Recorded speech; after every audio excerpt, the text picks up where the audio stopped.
The case of funerals was somewhat different, for a matter of custom rather than law was involved. During the period I was in the field, 1952-1954, the tension between Permay and Masyumi increased very sharply. This was due in part to the imminence of Indonesia's fierce general election, and in part to the effects of the Cold War. It was also influenced by various special occurrences, such as report that the national head of Permay had publicly called Mohammed a false prophet, a speech in the nearby regional capital by a Masyumi leader in which he accused Permay of intending to raise a generation of bastards in Indonesia. And a bitter village chief election largely fought out on Santri versus Abangam groups. As a result, the local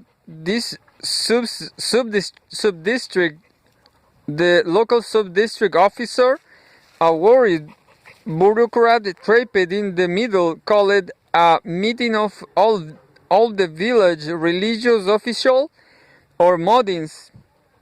Among many other duties, a modin is traditionally responsible for conducting funerals. He directs the whole ritual, instructs the mourners in the technical details of burial, leads the Quran chanting, and reads a sad speech to the deceased on the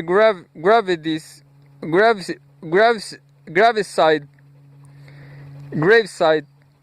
The sub-district officer instructed the modins, the majority of whom were village Masyumi leaders, that in the case of the death of a member of Permay, they were merely to know the name and age of the deceased and return home.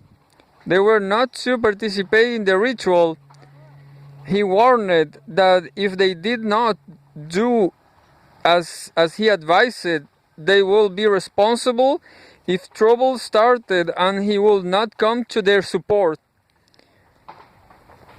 This was the situation on July 17, 1954, when Paidia, nephew of Karman, an active and ardent member of Permay, died suddenly in the Madjokuto kampong in which I was living. The funeral. The mood of a Javanese funeral is not one of hysterical bereavement, unrestrained sobbing, or even a formalized cries of grief for the deceased's departure. Rather, is a calm, undemonstrative, almost languid letting go, a brief ritualized relinquishment of a relationship no longer possible. Tears are not approved of, and certainly not encouraged. The effort is to get the job done, not to linger over the pleasures of grief. The detailed busy work of the funeral, the politely formal social intercourse with the neighbors pressing in front of all sides, the series of commemorative lamentants stretched out at intervals for almost 3 years. The whole momentum of the Javanese ritual system is supposed to carry one through grief without several emotional disturbance. For the mourner, the funeral and post-funeral ritual is said to produce a feeling of ikhlas, a kind of wild effectlessness, a detached and static state of not caring. For the neighborhood group, it is said to produce rukum, communal harmony. The actual service is in essence simply another version of the Slametan adapted to the special requirements of interment.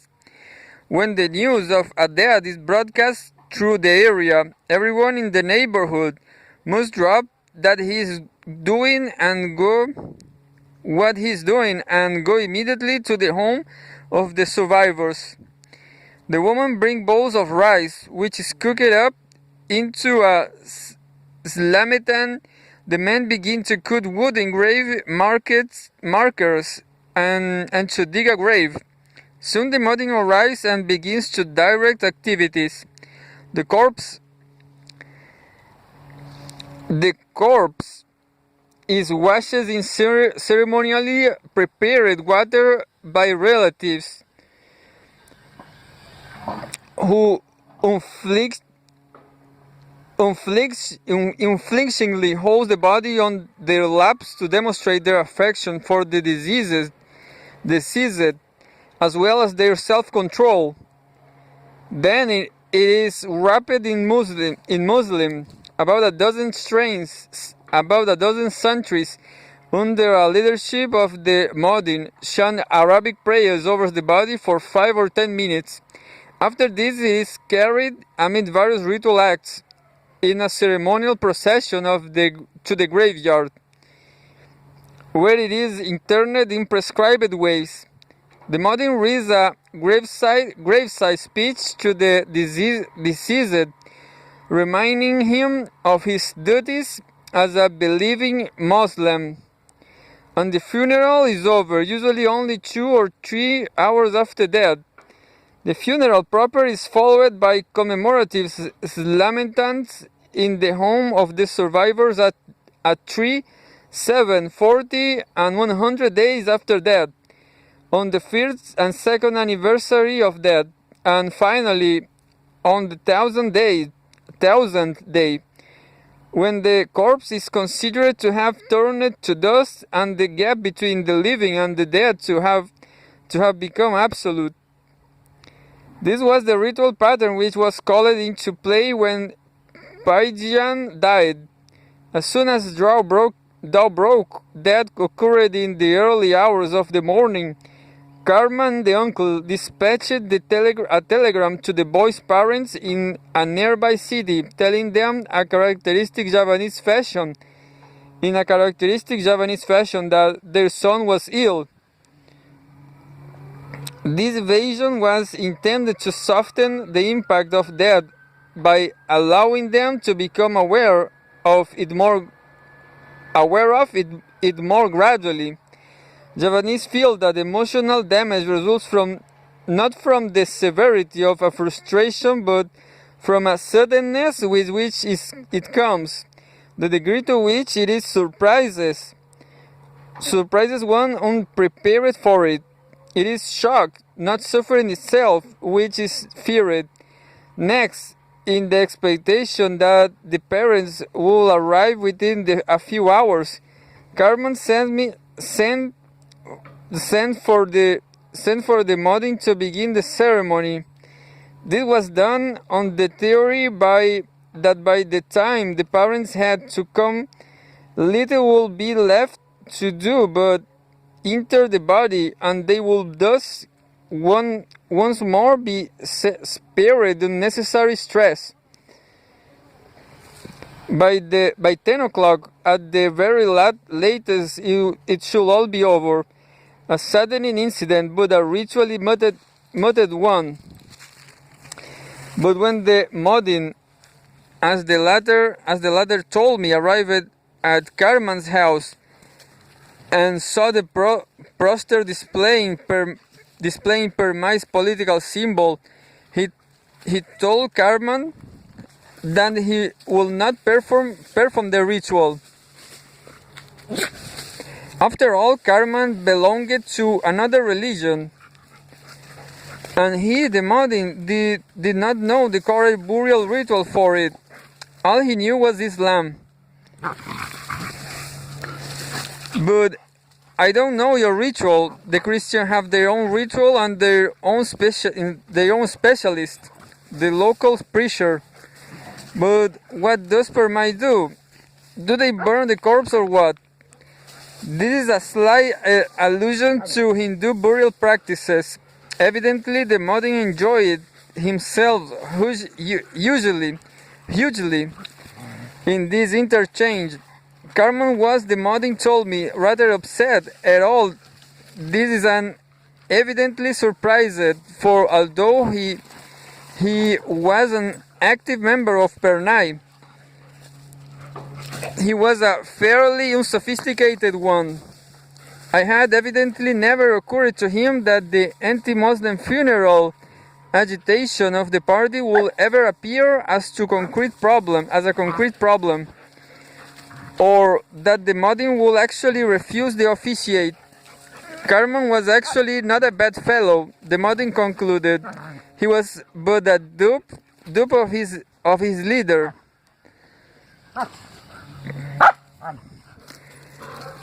Of his leaders. After leaving the now highly agitated Carmen, the Modin went directly to the sub-district officer to ask if he had acted properly. The officer was morally bound to say that he had, and thus fortified the Modin, returned home to find Carmen and the village policeman, to whom Carmen has gone in desperation, waiting for him. The policeman, a personal friend of Carmen's, told the Modin that according to time-honored custom, he was supposed to bury everyone with impartiality, never mind whether he happened to agree with their politics. But the Modin, having now been personally supported by the sub-district officer, insisted that it was no longer his responsibility. However, he suggested, if Carmen wishes, he could go to the village chief's office and sign a public statement, sealed with the government stamp and countersigned by the village chief in the presence of 2 witnesses, declaring that he, Carmen, was a true believing Muslim, and that they wished the Modin to bury the boy according to Islam custom. At this suggestion that he officially abandoned his religious beliefs, Carmen exploded into a rage and stormed from the house, rather uncharacteristic behavior for a Javanese. By the time he arrived at home again, at his wits' end about what to do next, he found to his dismay that the news of the boy's death had been broadcast and the entire neighborhood was already gathering for the ceremony. Like most of the kampungs in the town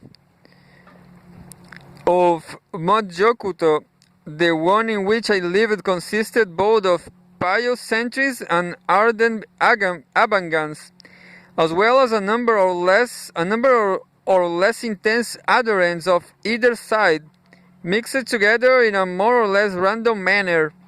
In the town, people are forced to live where they can and take whomever they find for neighbors.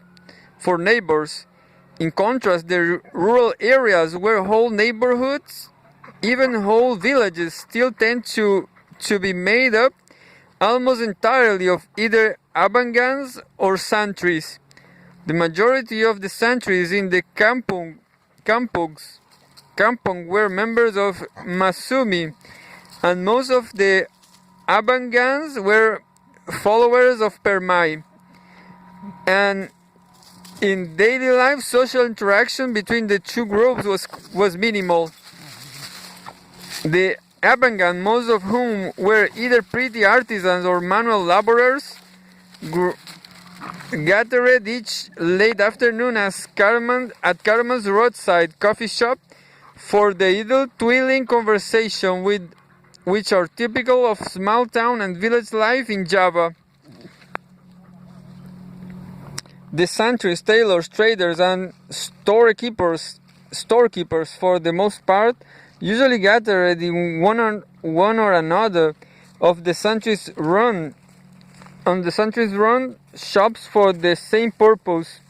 But despite this lack of close social ties, the demonstration of territorial unity at the funeral was still left by both groups to be an unavoidable duty. Of all the Javanese ritual, the funeral probably carries the greatest obligation of attendance. Everyone who lives within a certain roughly defined radius of the survivor's home is expected to come to the ceremony, and on this occasion everyone did. With this as background, it is not surprising that when I arrived at Carmen's house about 8 o'clock, I found two separate clusters of Sule men squatting disconsolately on either side of the yard.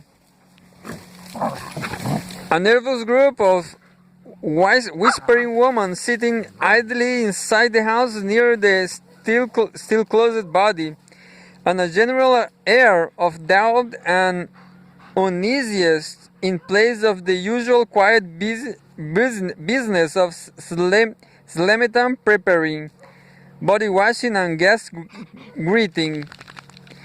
The Abangans were propped near the house where Carmen was crouched, staring blankly off into space, and where Sudyoko and Sastro, the town's chairman and secretary of Permai, the only non-resident of the Kampong present, sat on chair looking vaguely out of place. The sentries were crowded together under the narrow shadow of a coconut palm about 30 yards away, chatting quietly to one another about everything but the problem at hand. The almost motionless scene suggested an unlocked for intermission in familiar drama, as when a motion picture stopped in mid-action. After a half hour or so, a few of the Abangans began to chip half-heartedly away at pieces of wood to make grave markets, and a few women began to construct small flower offering for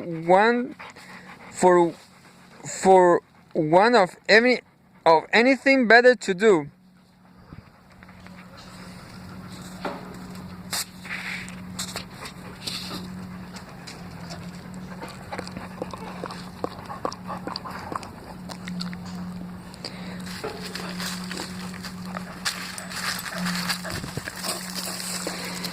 But it was clear that the ritual was arrested and that no one quite knew what to do next. Tension slowly rose. People nervously watched the sun rise higher and higher in the sky, or glanced at the impassive Carmen. Mutterings about the sorry state of affairs began to appear.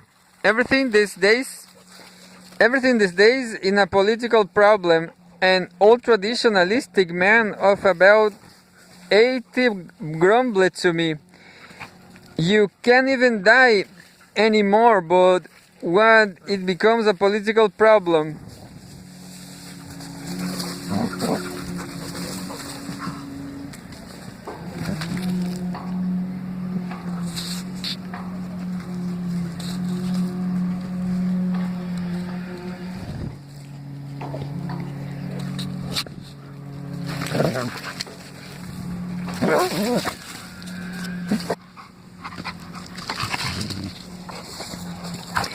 An old traditionalistic man of about 80 grumbled to me, You can't even die anymore, but what it becomes a political problem. Finally, about nine and a half, a young sentry tailor named Abu decided to try to do something about the situation before it deteriorated entirely. He stood up and gestured to Carmen the first serious instrumental act which had occurred all morning. And Carmen, roused from his meditation, crossed the no man's land to tell to him.